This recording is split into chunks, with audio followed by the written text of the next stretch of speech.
यादव प्रकाश जी को रामानुजाचार्य जी से थोड़ी चिढ़ होने लगी। दो तीन बात और भी कुछ ऐसी हुई जिसके कारण यादव प्रकाश जी बहुत चिढ़ गए और उन्होंने षड्यंत्र रचा। सब बच्चों को लेकर के काशी जा रहे थे दर्शन करने के लिए। रामानुजाचार्य, अब बच्चे मतलब 16 वर्ष की आयु में ब्याह हो गया था, लेकिन 17-18 तक भी बच्चे ही रहते हैं।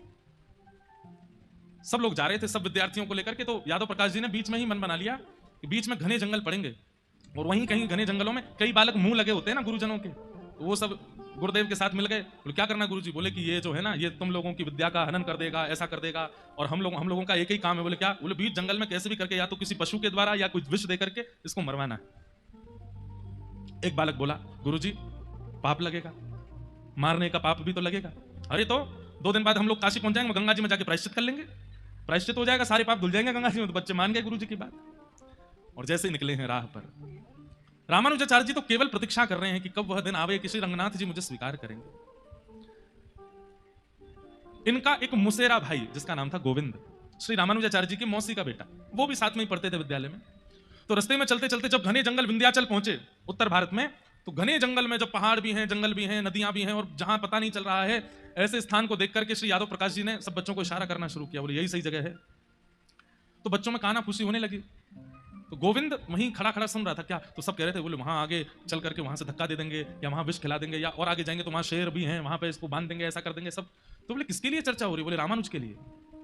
गोविंद ने जैसे ये बात सुनी, एकांत में रामानुजाचार्य जी को ले गए और ले जाकर के बोले तुम अभी यहां से भाग जाओ, ये घना जंगल है, अभी समय है आपके पास, आप अभी यहां से निकल जाओ, ये सब लोग षड्यंत्र रचा रहे हैं आपको मारने का।